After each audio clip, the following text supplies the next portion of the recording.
Y para hablar de economía, nada mejor que hacerlo con un especialista y desde Buenos Aires, el doctor Carlos Abraham, que hace unos meses estuvo en esta capital dándonos un curso a los periodistas para ver si dejábamos de decir sandeces sobre la economía, un curso práctico de economía para periodistas en la Bolsa de Comercio de Santa Fe. Está vía Skype desde Buenos Aires. ¿Cómo le va, doctor? ¿Qué dice? Muy buenas tardes. Buenas tardes a la hora que estamos grabando. Cuando la gente esté viendo este programa el domingo van a ser las 9 de la noche, así que diga usted como quiera.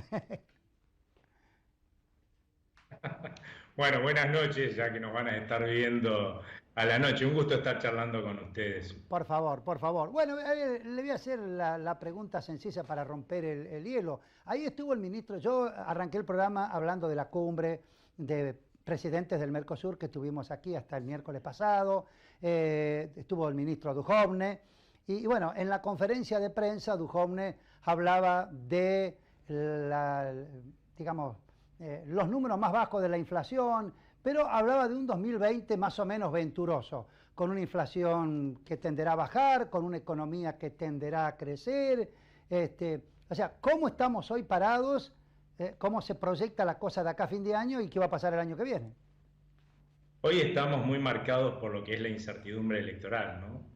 La mayoría de los que tienen que decidir sobre sus ahorros, argentinos comunes o grandes inversores o incluso inversores del exterior, hoy están tratando de prever qué puede llegar a pasar a partir del 10 de diciembre cuando asuma o el actual presidente u otro presidente un nuevo mandato en la Casa de Gobierno. Y a partir de allí es que están todas las dudas. ¿Por qué? Porque en mucho se habla, por ejemplo, de que va a haber que renegociar el acuerdo con el Fondo Monetario Internacional. Y eso no es una cuestión de partidos ni de un candidato u otro. Cualquiera que asuma va a tener que renegociar el acuerdo con el fondo, principalmente porque los recursos que nos prestó el fondo se acaban casi todos a principios del año 2020, hay que pagar muchísima deuda, pero privada, no del Fondo Monetario Internacional.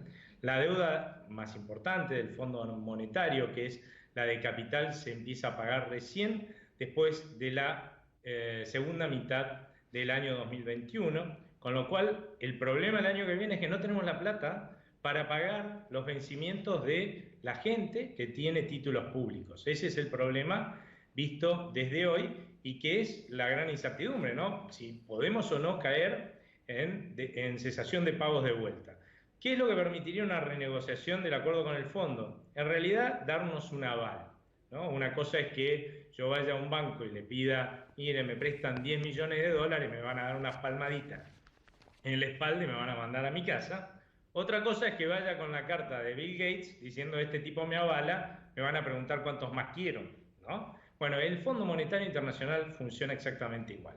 Lo que se necesita entonces es un acuerdo con el Fondo Monetario Internacional que se transforme del actual stand-by, un acuerdo cortito, muy concentrado en vencimientos a partir del 2021, a uno que puede llegar a durar 10 años. Eso ya de movida implica un espaldarazo de credibilidad para el país para poder renovar esos créditos en el sector privado, ¿no? Lo otro es que nos van a permitir pagar deuda que vencía fuertemente entre segundo semestre de 2021 hasta el primer semestre del 2024, nos la van a permitir pagar en un plazo de 10 años.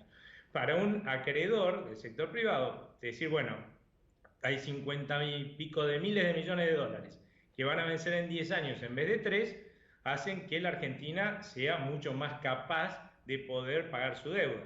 Así que la clave hoy es si podemos renegociar o no este acuerdo con el fondo el año que viene, y ahí es donde yo creo que ahí empiezan a aparecer las diferencias respecto a la percepción que se tiene de los distintos candidatos. Cuando uno escucha a alguno de los candidatos decir que va a ir a renegociar el acuerdo con el fondo para hacer lo mismo que se vino haciendo hasta ahora y que nos llevó a esta crisis que tuvimos el año pasado y de la cual nos está costando salir, yo lo que digo es muy poco probable que el Fondo Monetario Internacional le ponga un sello, nos extienda los plazos de pago y nos preste más plata si vamos a usarla para hacer aquello con lo que nos fue mal. Lo más probable es que el Fondo Monetario Internacional, dentro de este nuevo acuerdo, lo que pida que se haga son justamente las soluciones de fondo para los problemas que nos llevaron a la crisis del año pasado y que la verdad en las últimas décadas nos han llevado a todas las crisis que hemos tenido y que nunca las hemos resuelto, que tiene que ver con, durante décadas dejamos que nuestros políticos construyan un Estado en sus tres niveles, municipal, provincial, nacional, que les sirve a la política y se sirve de los argentinos. Bueno, no, vayamos a un Estado que les sirva a los argentinos y que además lo podamos pagar, porque este Estado no lo podemos pagar. La presión tributaria en la Argentina es fenomenal y ni aún así podemos pagar el Estado y por eso se endeuda y estamos por ahí bordeando siempre una cesación de pagos de nuestra deuda en esta medida del Estado, ¿no? O sea, eso hay que resolverlo. Hay que, a partir de resolver este problema, bajar el gasto público, bajarle los impuestos a la gente, bajarle los impuestos a las empresas que pretendemos que vengan a invertir acá, cuando la Argentina está en el ranking de países que más exprimen a sus empresas, 190 países, en el número 21. O sea, hay 178 países en el mundo que les cobran menos impuestos a inversores argentinos y extranjeros y van a venir a invertir acá. Entre esos, perdón, doctor, entre esos nuestros amigos y socios del Mercosur. Entre ellos, sí, por eso, entonces, igual con los brasileños hay que reconocer que estamos ahí, ¿eh? Estamos en una competencia cabeza a cabeza, a veces lo pasamos nosotros, otras veces nos pasan ellos en términos de presión tributaria. Yo creo que estamos peor nosotros de todas formas, pero lo que sí uno ve es que hay problemas, otro problema, que es un problema más allá del fondo, que es un problema más allá de que lo necesitemos para que este acuerdo con la Unión Europea realmente no tenga un impacto en términos de desempleo. Hay que reformar nuestra legislación laboral, no solamente para que, por el acuerdo con la Unión Europea, cuando entre en vigencia, aquellos trabajadores que están en el sector que por ahí, o en las empresas que no son viables, puedan pasar a las que van a crecer, van a generar empleo y van a pagar mejores sueldos, sino que además lo necesitamos porque si vos haces el siguiente ejercicio, mirás las últimas décadas y cerrás los ojos y en esa línea del tiempo apuntás cualquier puntito, cualquier fecha, lo que vas a tener es que más del 50% de los argentinos o estaba desempleado, o tenía un empleo informal, o tenía un seguro de desempleo disfrazado de empleo público o de plan asistencial. Si eso no demuestra, lamentablemente, que nuestra legislación laboral, que es recontra arcaica, no puede generar empleo productivo, yo no sé qué lo demuestra. Ya por eso solamente deberíamos estarlo reformando. Ahora bien, doctor, los gremios, las entidades gremiales dicen que una reforma laboral tendería a una mayor precarización del empleo, quitando las indemnizaciones. Bueno, algunos ya exageran políticamente, las horas extras y las vacaciones, pero que tendería a una precarización laboral, una reforma laboral que no se sabe cómo sería porque ni siquiera está escrita. A ver, justamente, primero habría que discutirla. Claramente no tiende a una precarización laboral. Lo que no puede seguir pasando es que aquel que logra conseguir un empleo en blanco tenga una sobreprotección que cuesta dejar sin protección y precarizado a más del 50% de los argentinos. Eso es sumamente injusto. Que a mí me demuestren lo contrario todos los sindicalistas juntos y no van a poder, ¿sí? Acá lo que hay que hacer es proteger al trabajador como corresponde, como se lo protegen todos los países del mundo que son desarrollados y ricos, y que yo no veo a muchos de esos trabajadores viniéndose a trabajar a la Argentina con nuestra actual legislación laboral. Más bien veo mucha gente de países latinoamericanos que tienen la misma legislación que nosotros yéndose a trabajar a esos países. Por algo será, tan mal no los deben tratar, tan mal no deben cobrar. Y claramente no es que no van a tener, por ejemplo, si lo despiden, una indemnización. Se va a cambiar el sistema. ¿Cómo se cambiaría, por ejemplo, un sistema de indemnizaciones que funcione y que funcione como en otros países del mundo? Bueno, yo hasta ahora, que vengo trabajando en blanco en esta empresa, tengo un derecho a una determinada indemnización, ¿sí? A partir de hoy voy a tener el derecho de indemnización y a un seguro de desempleo, pero ya no continúa el sistema de indemnizaciones hacia adelante, ni para mí, ni para nuevos empleados que entren en mi empresa. A partir de ahí todos tenemos un seguro de desempleo. ¿sí? No perdí mi derecho, porque yo tengo derecho a las indemnizaciones que se devengaron en el pasado, pero a partir de acá tenemos todos derecho a un seguro de desempleo, si más la indemnización si la tenemos de antes, si nos llegan a despedir. De esa forma, lo que se facilita increíblemente es tomar empleados. Imagínense, hace poco estaban los legisladores en un proceso de recuperación tenue, en donde por ahí un empresario estaba pensando en tomar a un trabajador porque resulta que le aumentó un poco la demanda. Teníamos a los legisladores discutiendo si prohibían despedir. ¿Qué es lo primero que voy a hacer yo si estaba evaluando tomar a una persona en esta recesión, en esta recuperación tenue de la economía porque me aumentó un poco la demanda? No lo voy a tomar, porque si le llego a errar y después se vuelve a caer la economía y se me cae la demanda, ¿qué hago con el empleado si no lo puedo despedir?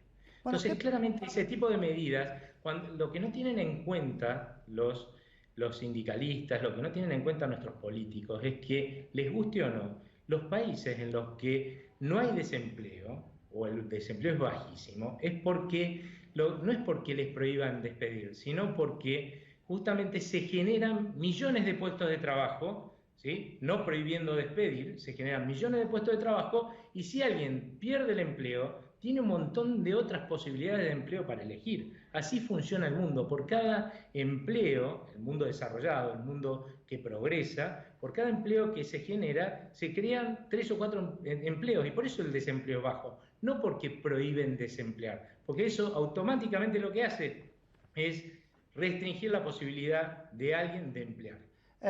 Hay cuestiones en la vida que se hacen por convicción o por necesidad. Este acuerdo de la Unión Europea con el Mercosur, y ya lo dijo el canciller Faurí, va a traer inexorablemente, cuando caiga en el Congreso, paralelamente la reforma laboral e impositiva también, porque si no, no va a cuajar este acuerdo.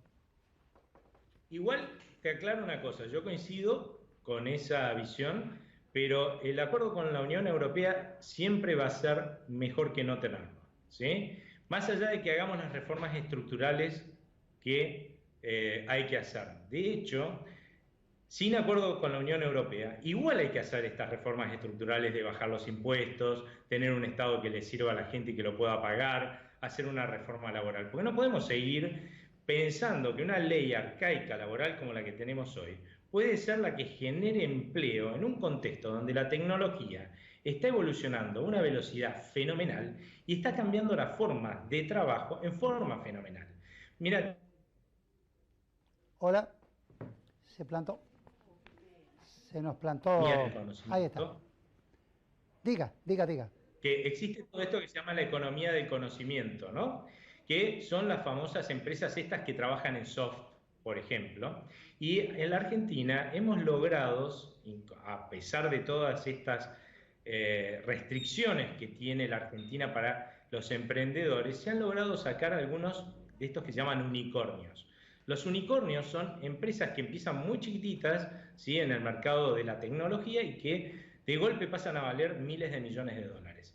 Lamentablemente, la mayoría de estas empresas tuvieron que desarrollarse en un contexto en el cual la mayoría de sus empleados estaban al borde de la ilegalidad según nuestra legislación laboral. ¿Por qué? Porque no prevé la legislación laboral las formas de empleo necesarias. ¿Qué han hecho la mayoría de estas empresas que podrían haber seguido creando miles y miles de empleos en la Argentina? Se han ido del país. Si nosotros, esa es la idea de desarrollo que tenemos, estamos equivocados. ¿Sí? Estamos expulsando lo que en otros países tratan de desarrollar, quizás hasta con menos éxito, o incluso atraer de países que les dificultan a estos emprendedores la vida tanto que los expulsan. Esos cambios hay que hacerlos. Doctor, para ir redondeando, bueno, hoy no lo tenemos en el Switcher Master a Centurión, que siempre está preocupado por el dólar. Quiere saber, nuestro encargado de caracteres, qué va a pasar con el dólar. ¿Se va a seguir a 43? ¿Se va a ir a 50 a fin de año? Es un dólar que lo han frenado electoralmente, pero que no es este el valor de convergencia que tendría que tener. Para saber qué va a pasar con el dólar, lo primero que hay que tener en cuenta es que es cierto que el Banco Central a finales de abril, ¿sí?, tomó algunas medidas que fueron muy buenas para darle tranquilidad a la gente de que iba a tratar de defender el valor de su peso más allá de que el tipo de cambio no tocara el techo de la banda, que estaba recontra alta, ya por 30% arriba, ¿no?, del piso. Eso la verdad es que haberle dicho a la gente, mira, si pegas saltos aunque esté adentro de la banda y se te deprecia el peso y por eso sube el tipo de cambio, te lo vamos a defender el valor del peso, la verdad es que ha traído una tranquilidad fenomenal en todos los que tenemos peso, que somos todos los argentinos fundamentalmente, y aquellos extranjeros que invierten en pesos. Eso tiene parte que ver con la tranquilidad que hemos vivido. Lo otro que tiene mucho que ver, y eso no hay que perderlo de vista, es el hecho de que en el mundo se ha estado cayendo fuerte el dólar. En el mundo se ha caído alrededor de 10% el dólar, y eso ha hecho que se caiga acá, lo cual a nosotros nos trae también mucha tranquilidad. ¿Cuál es el riesgo que tenemos hacia adelante? En realidad es el electoral. ¿Por qué? Porque imagínate que si los que tienen ahorros, argentinos o extranjeros, empiezan a descontar, a pensar que el próximo gobierno, el que gane las elecciones, va a hacer las cosas de tal forma de que va a ir a parar a una cesación de pagos y a una nueva crisis, y es poco probable que se quiera quedar con pesos, es poco probable que se quiera quedar con sus ahorros en la Argentina, y lo que vamos a tener es una corrida cambiaria. Por eso, las probabilidades de una corrida en la Argentina, de un salto fuerte en el dólar, van a depender fundamentalmente, por un lado, de lo que vayan mostrando las encuestas, y por otro, de los resultados de los distintos pasos electorales. Más allá de que también es cierto que el Banco Central ha estado armando un arsenal de instrumentos como para tratar de enfrentar una potencial corrida, frenarla y devolverle tranquilidad a la gente. Pero digamos que eso todavía está por verse. Los movimientos que podamos ver del dólar van a depender fundamentalmente de lo que sea la expectativa mayoritaria de quién va a estar en el gobierno el 10 de diciembre. Bien, la última. Y entonces, por ahora, ¿cómo estamos? Por ahora estamos en una situación en la que estamos lentamente recuperándonos con un lastre que es la incertidumbre electoral, que está haciendo que la gente pase sus ahorros de pesos a dólares, o sea, saque, ¿no?, extranjeros y argentinos, ¿no?, porque nosotros cambiamos nuestros pesos por dólares, los sacamos del banco, los ponemos al fondo del placar, abajo del colchón, en una caja de seguridad, o lo mandamos a una cuenta afuera. Y le estamos sacándole sangre a este cuerpo que está intentando revitalizarse con la fuerza de la producción del campo. Acá lo que vamos a tener que ver es cuánta es la incertidumbre en el segundo semestre para ver si continúa esta recuperación generada por el campo, pero moderada por la fuga de capitales, la salida de ahorro que genera la incertidumbre electoral. Vamos a tener que seguir viendo a ver cómo viene el segundo semestre. Si la incertidumbre electoral lamentablemente es muy alta, es muy probable que vuelva a primar que prime la salida de ahorros de los argentinos y extranjeros, esto de dejar este cuerpo económico más débil y terminemos teniendo una nueva recesión, una nueva caída del PBI. Ahora, si la incertidumbre es baja, por ahí se mantiene o por lo menos se estanca un poco la economía hasta que sepamos cuál es nuestro futuro presidente, veamos si confiamos en él, y si confiamos en él y que va a hacer las cosas que hay que hacer, seguramente a partir de ahí vamos a tener una recuperación que va a ser más sostenida de la economía, porque vamos a volver a traer nuestros ahorros, vamos a volver a tener predisposición a consumir y a gastar, que la verdad en estos momentos no tenemos. Doctor, ha sido usted muy atento, muy amable, ¿eh? Muchas gracias a ustedes. Hasta luego.